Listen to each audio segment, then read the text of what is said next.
Okay. What's up, guys? This is your girl, Miss Leda, and I am back with another video. So I hope you guys are having a wonderful day, because you know your girl is definitely having a good day, honey. So today I got a little treat for you. I'm about to get the tea on our boy, Gangsta Moji. Ooh, ooh, ooh.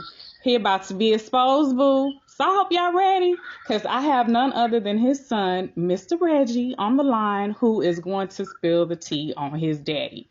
So if y'all want the tea, y'all better make sure y'all stay around so that way y'all can hear it. So first and foremost, let me welcome you, Reggie. How are you? How you doing? Thank you. Thank you for having me. I'm fine.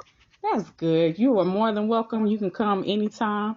Your daddy give me a hard time 24/7. So if you want to talk bad about him, I'm always good to talk bad about him with. I ain't even got nothing bad to say about it. Well, I do. I call him burnt biscuit, rotisserie chicken, chocolate chip, burnt chocolate chip. I got all kind of names for your daddy. Black is running our family. Oh man, I already know, but your daddy be calling me all kind of names. He call me bald head scallywag. He tell me my hair is nappy. Oh Dang. yeah, that's just your daddy. That's our relationship. We talk smack to one another 24/7. So I get it. yeah. So first, tell me a little bit about yourself and everything. Don't go too far in details, because I do have questions, and All right. I want to make sure that we get the questions answered. All right. So I'll just give like a brief overview, so I won't give like no spoilers on that. Okay. So, as y'all know, I'm Reggie. I'm Reggie the fourth, actually, out of all the siblings. I've been married 9 years to my wonderful, beautiful wife, Kathy Kellum. We have a whole host of kids. In all, I think we have 8 kids. Okay, you that's definitely your daddy's child. You definitely your daddy's child. And I have my hands in a lot of things, just like my daddy. A youth I used to work with the local youth in introducing them and helping them better understand the Bible and their purpose in society. Okay. I had a basketball team. Well, I still have a basketball team. Last year was just named like one of the number one high school teams in Texas in our AAU league. Okay. Me and my wife, we have a clothing store where we try to, for our community, we just try to bring clothes that I know that we like, and stuff that benefits us at prices that help us, because as we all know, gas prices is going crazy. We just got out of this whole COVID thing, so we was trying to do something to help our community, and so now we have a store called Taste of Fashion. Other than that, that's pretty much it. I'm really not a spectacular guy. I stay to myself. I stay out the way. I like to be in the shadows. I don't like to be in the light. Okay. So I don't. Y'all, he over here talking about that's really about it. I'm like, good God, I'm tired just from the list. I'm like, woo, this man be working hard. He be doing it all. Oh my goodness. Yeah, but that's a good thing. That's definitely a blessing to have your hands in more than one thing. It keeps you out of trouble. It keeps you focused. And then not only that, it is a good representation for your kids, because your kids are always watching, and what you do before them is how they're going to mimic you later on. So I definitely applaud you for all that you're doing. We do host every Monday a prayer session. So if you ever feel the need to come on and say a prayer, you are more than welcome to come on and pray with us, say a prayer, whatever you would like. The door is always open to you, huh? Okay, thank you. You're welcome. Okay, so let me get into some of these questions. First, how did you find out that you was actually adopted? Oh man, I like telling this story actually. Okay. So growing up, for the first 6 to 7 years, I never knew I was even adopted. Okay. Never knew it. I never felt like I was like. I kind of like on the inside, I felt like there was something wrong, but like, physically, like, I felt at home. Okay. You know, mentally I felt at home, but, like, my heart was like, yo, you're a little different. You know what I'm saying? You're a little different. Everybody you around light skin, you're the only dark one. What's happening, you know? But I never paid it no attention, you know? My three siblings on my foster family, they was way older than me. And, like, it never dawned on me, yo, my parents waited till they was, like, almost 50 to have another one. Like, I guess, you know? But me being a bad kid like I was, one day I was playing around in my room, jumping on the bed, and it was a baby picture of me. And it was it's not the only baby picture, but of that, when I was that small, only baby picture of me in the house. Okay. And I was playing, jumping, and I end up knocking that picture off the wall. And something told me, like, look at it, you know. And so I took it out the picture frame, and I looked on the back of it, and it had a totally different name than what was my name. My middle name and my last name was different. My first name was still Reginald. So, like, I read that, I seen that, and I was like, yo, this is me, but that's not my name. But as a kid, you really don't ponder too much. So I think a year had went by, and I finally asked my mom, who was on our way back home. It was raining that night, and I was like, talking to my mom. I was like, Mom, am I your child?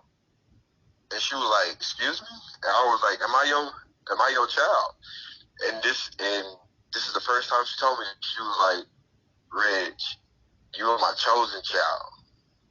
And at the time, I never really understood what that meant. But as I started getting a little older, like, I started kind of putting the clues together. And then one day, I'm in my cousin's house, my cousin Tevin house, and we're outside playing.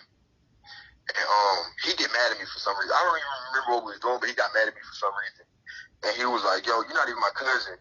You adopted. And I was like, what? And he was like, yeah, you adopted. Everybody know that you adopted. You don't know who don't know. And I was, yo, chill. He was like, nah, you can ask your mom. And so that day I asked my mom, and that's kind of when she kind of explained the situation to me. Even though I'm still kind of young, understanding, like, the whys and everything. I just know, like, now I know, like, yo, this is my blood family. You know what I'm saying? Like, who am I now? Like, then those questions started coming up. So I'm about like 8 or 9. So now I'm dealing with trying to figure out who I am. Where do I come from? Who's my peoples? Where my, you know, all these things. And I went mostly because I'm really a laid back type person. I always been. I don't talk to too many people. When things started bothering me when I was a kid, I never reached out to anybody to let them know stuff was bothering me. I just went on like life was good. And I actually started going down a downward spiral, started getting into trouble, not taking school seriously, not really taking life at that point no more. Kind of just wanted to follow one of my big cousins into the street life, and that was it, you know. That's where it has started. That's where it kind of jumped off it.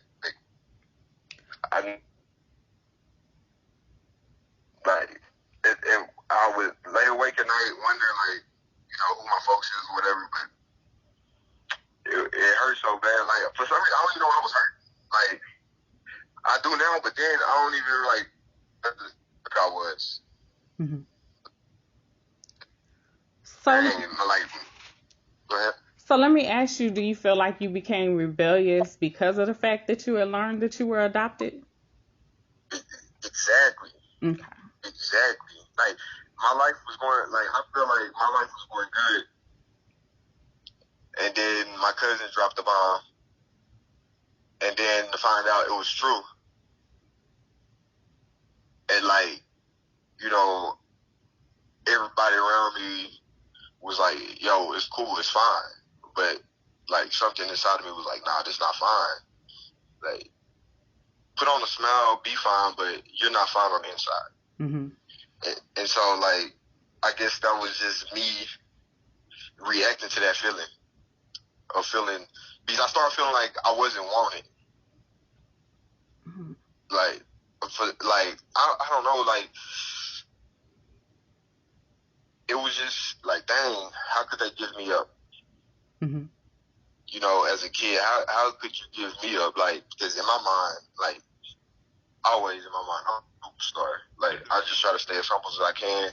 But I know God, like, from a little boy, I knew God has some type of purpose for me in this world since I was a little boy. And then, like, me, like, that towards God, and then my parents are like, then me finding out I'm adopted was like, yo,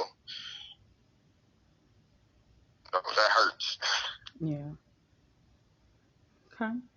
So how did you actually learn about your biological parents and who they were?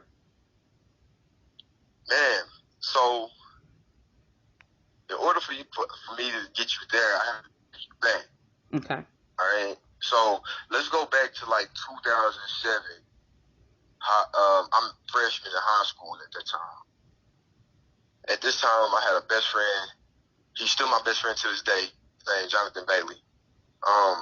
Hey, Jonathan. Hey, big shout out to him. He was my first and real friend, like my best friend. Like, we did everything together. So I'm telling him, he's the first person I was telling, like, yo, I'm adopted, and I want to find my biological parents. So I started hunting for my parents in 2007 as a freshman in high school. And me and my friend, we would travel pretty much all over Texas on the weekend. We pick random weekends and we pick random places and we just go.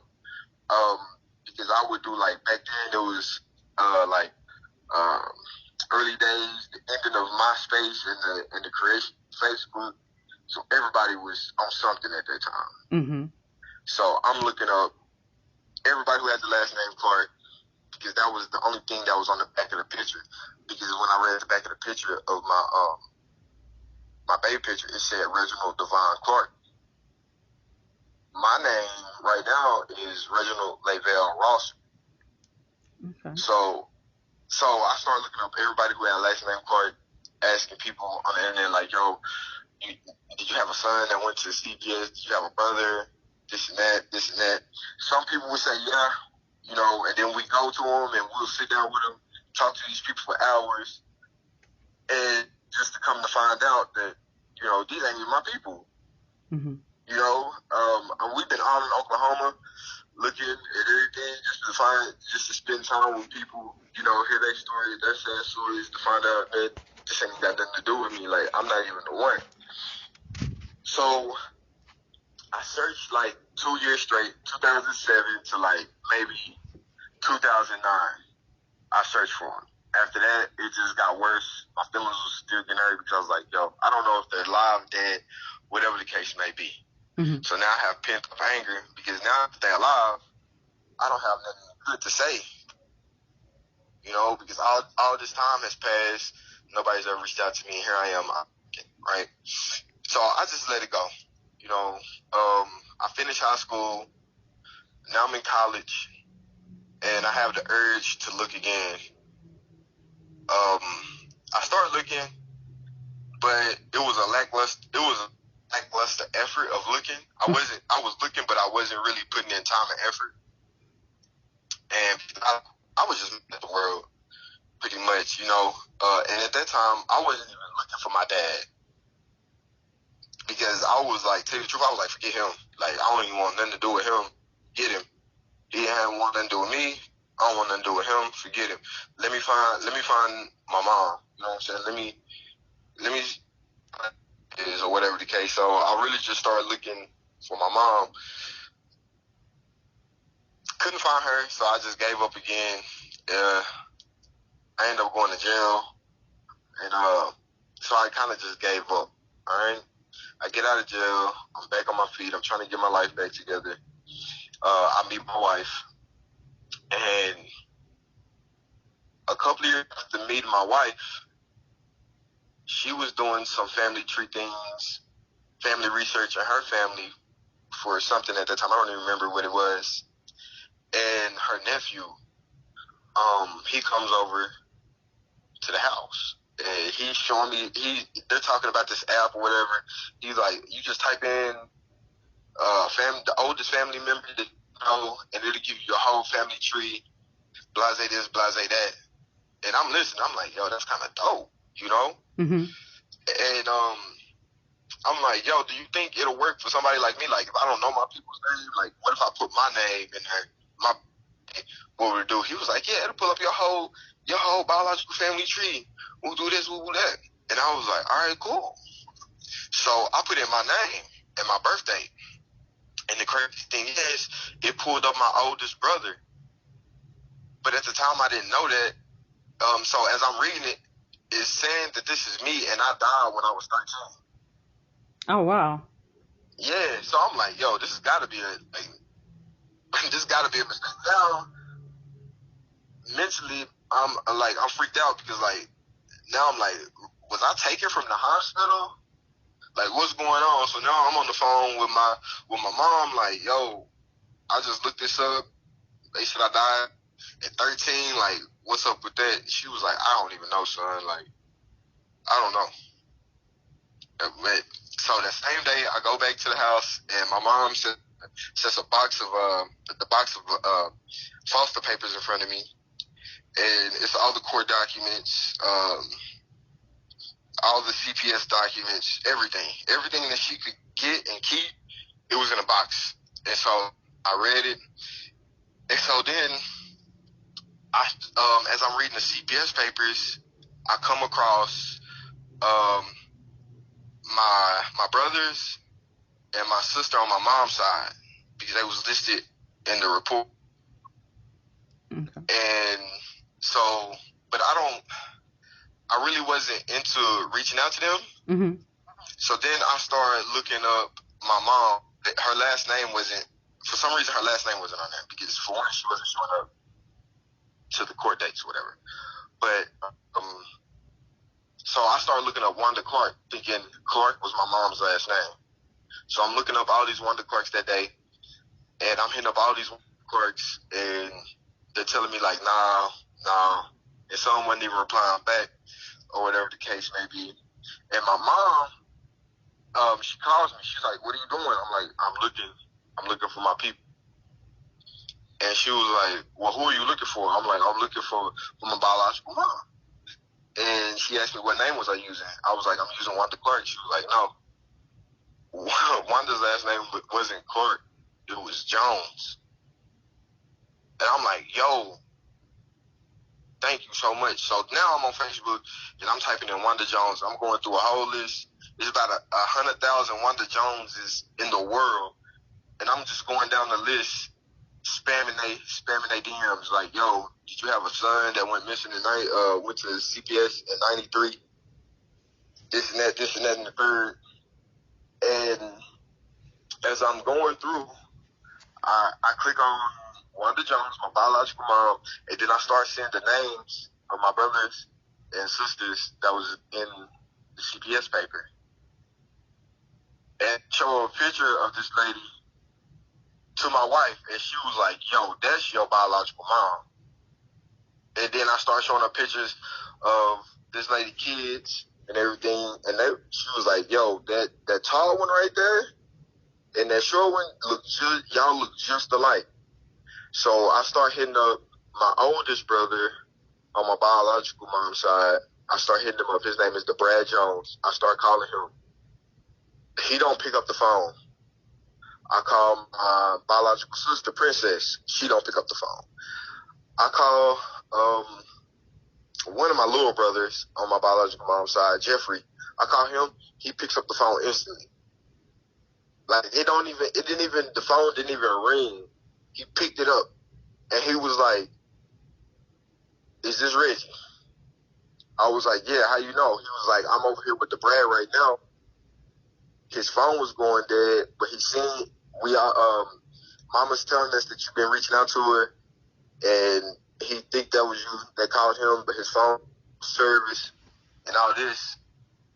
And so he's on his way to my biological mama house. The Brad is with him, and they're trying to find Princess or whatever the case may be. Make a long story short, they finally get that to her. She don't even want to talk to me. Oh wow. Like she don't even want to get on the phone and talk to me. Because she thinks that I'm finna get her, but I'm not. At this point in time in life, I had to let things go. After jail, I just learned a lot, and I just let whatever my past be in the past. Like, I understand people make mistakes. Mm-hmm. And so she was on that guilt trip stuff or whatever, but my biological brother Jeffrey, he came down the same night to come see me. Wow. So as me and Jeff is talking on my couch, he's like, have you found your daddy? And excuse my language, I was like, nah, I'm not effing worried about that N-word. And he was like, nah, don't even be like that. This is his name. And he told me my dad's name, Reginald Clark, and I was like, yo, his last name's Clark. He was like, yeah. And so I get on Facebook, and it takes me a couple of days, but I'm like stalking his Facebook page. Like I'm just scrolling through his pictures, and looking at all my little brothers, little sisters, my big brothers. I'm kind of just Facebook watching his page. I'm just watching his page from a distance. Like I'm not sure if I even want to meet him right now. Mm-hmm. So it make a couple of days. It takes me a couple of days. I finally, me and Jeff having many conversations, I finally reach out to him on Facebook. And what surprised me the most was, as soon as I told him who I was, he called me. You feel what I'm saying? Like, he called me, and we had like a really, really deep conversation that, still to this day, I haven't got with my biological mom. Oh wow. Yeah, so like, I sat there, like, during this time of me and my dad being on the phone, I sat down and I told him how I used to feel and how I feel now. You know what I'm saying? Like, I'm blessed because now I went from a kid who was angry at the world to a young man who has 4 parents. I have 2 dads and 2 moms. You get what I'm saying? And that's not even including, Mama Nicole. Big shout out to her. I love her just like she's my mom for real. So technically I have 3 moms and 2 dads. So a lot of people that have walked this line of foster care, they don't come out the other end as fortunate as I did. Mm-hmm. Trust me, I'm still dealing with abandonment issues to this day. But I'm gonna die a peaceful man because I know, because the conversation me and my dad had, mm-hmm. to get an understanding of, there was mistakes that was made in 93, and there was certain situations that happened in 93 that neither one of them had control over. So I can be mad forever over young people making mistakes and people not having control of situations and other people just coming in and dictating the way of my life. So once I figured that out, it was pretty much all good. You know what I'm saying? It was pretty much, it's all good now. Like, I talk, like, I'm not gonna say me and my pops talk every day, but we don't go a month without having to hear each other's voice. You know what I'm saying? Or it could be a text every now and then. You know what I'm saying? Just to see how we doing. How we first started talking, after we got an understanding, the very next thing that we dove into was the Bible. Mm-hmm. And lot to me because at the time, I was really trying to accept my calling as a youth, as a pastor from God. And here my dad come in, and he's dropping all these nuggets, and he's telling me exactly how I feel, exactly what I'm going through. And he's telling me exactly what I'm thinking. And he tells me because I'm his son. And like, I wouldn't even be at this spot if it wasn't for his advice from that day now. Mm-hmm. Like, I could be angry at him. I could still be holding resentment towards him. I could hold a lot of things against him, but I don't. And I will never, after that, I will never hold nothing against him. And like, that's just how I feel at this moment right now. Okay.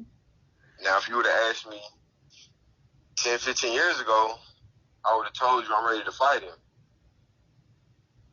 And a lot of foster kids are at the point where I'm at now, but they're still ready to fight somebody.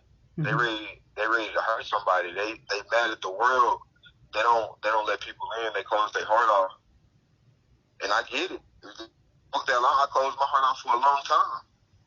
My wife still has to deal with that problem still to this day because I'm still learning how to be an open-hearted person.